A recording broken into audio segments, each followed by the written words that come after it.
Good morning, good afternoon, good evening, folks. Michael Zuber, one rental at a time, back with the one and only Mr. Greg Dickerson. How you doing, sir? Doing great, Michael. How are you? We're going to talk about an embarrassing topic for me. Many people, kind of our generation, have read Rich Dad Poor Dad. Um, I'm going to guess 75% of the people read that and want to be Robert and Kim. But there are these weird folks like yourself who read that book and go, damn it, I want to be Rich Dad. So I just want to hear from you.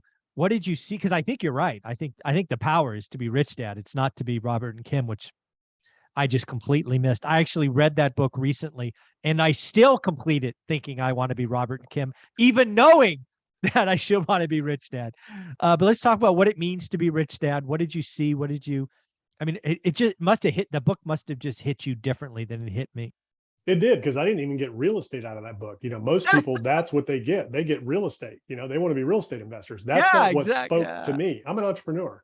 So, I'm a natural born entrepreneur. You got to remember, I started with absolutely nothing. I had no contacts. I had no money. I had no training. I had no formal education. I graduated high school. Well, took my GED, went in the Navy, and I got some training in the Navy and stuff, but it wasn't like a business degree or anything like that. And I, got some training in, corporate job I worked at with restaurants, very good training, in terms of how to lead, manage, delegate, hit budgets, work the numbers, all that kind of stuff, KPIs, all that. And I read some books along the way. And by the way, one book will change your life.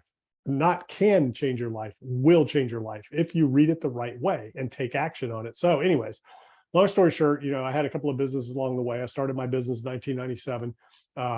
After I read Rich Dad Poor Dad and The Power of Positive Thinking, Norman Vincent Peale, and Think and Grow Rich, Napoleon Hill. Those are the three foundational books that I started my final entrepreneurial endeavors and journey. And when I read Rich Dad Poor Dad, I was reading all about, hey, employee to self-employed to business owner to investor. So, that was the journey I was on. I'd been an employee my whole life with some side businesses. Like I said, natural born entrepreneur as a kid. I'd go out, cut grass, rake yards, wash cars, whatever it took. My dad said, hey, if you want money, don't ask me. You go figure out how to make it. So Yeah. that's what I did. So to me, the way to make money was you had to figure it out. You had to create an opportunity by solving a problem in order to get the money. And then, of course, I had jobs because I had responsibilities. I got married young, started having kids. So I had to make money consistently. And I had a couple of businesses that I tried along the way that failed, that didn't work for the long term because I didn't know what I was doing, didn't know how to run a business. And I knew how to make money and I knew how to get sales, but I didn't know how to price it correctly. I didn't know how to be profitable. I didn't know all those things yet. So, I worked some jobs along the way. But when I made this official leap into the world of entrepreneurship and read that book, like I said, I didn't get real estate investing out of it. That was one of the things that Robert Kiyosaki and Kim were doing, but he had a wallet company that he created. Yeah, You know, Velcro wallets. Yep. right. That's where it all started, right? He started it with an entrepreneurial pursuit. And then ultimately he made his money through these other things to invest in real estate. Then he started learning. So what I saw was, wait a minute, I need money because I didn't know how to go raise it from people. I hadn't gotten there yet. I said, well, I need money. So how am I going to get money? Well, the only thing I know, go start a business, solve a problem, generate money to then reinvest in other assets. That's what I saw Rich Dad doing. And he was Yeah. teaching those lessons to Robert and His ultimately friend. Yeah. Kim.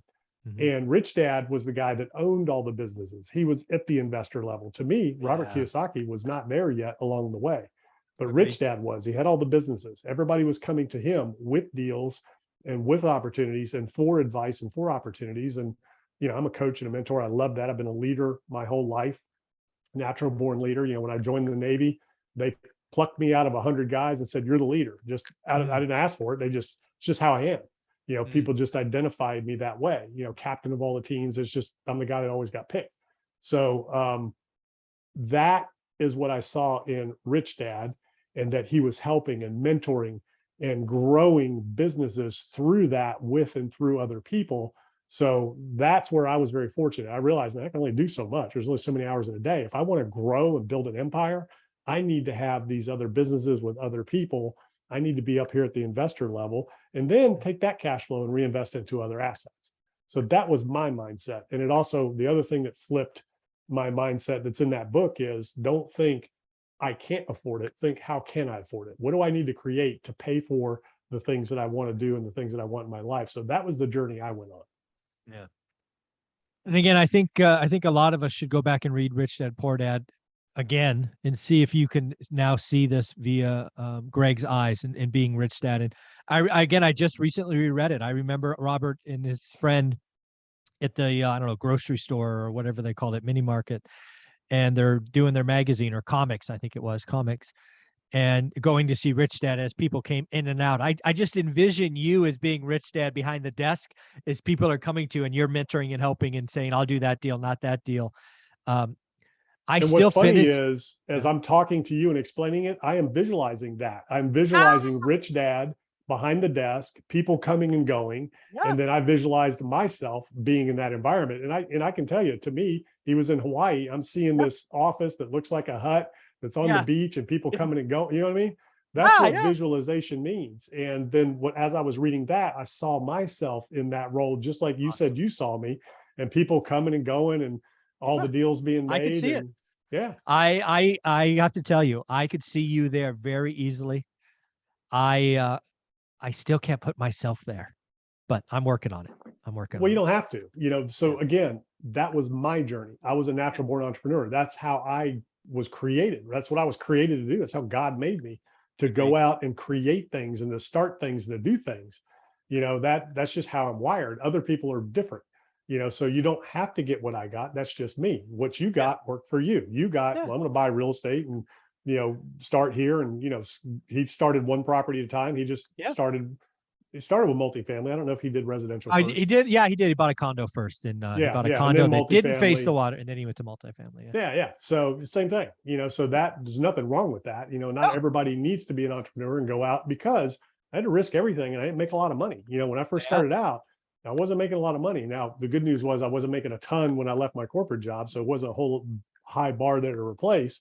So, and I remember my first job, the first job I did when I started my little remodeling handyman company in 1997 was a little $500 deck that I built for a restaurant to set a refrigerator on. And it took me a day. And, I had to pay for the materials and all that. I made like $300 or something. I was like, man, $300 in one day. If I can do this, I'm set. I don't have to worry about money again, and then just went from there, and there were times, obviously, along the journey where, ebbs and flows and peaks and valleys, but I always go back to that first job, driving home from that first job. And I mean, I can, sitting in the truck I was sitting in, my tools in the back, did it all myself.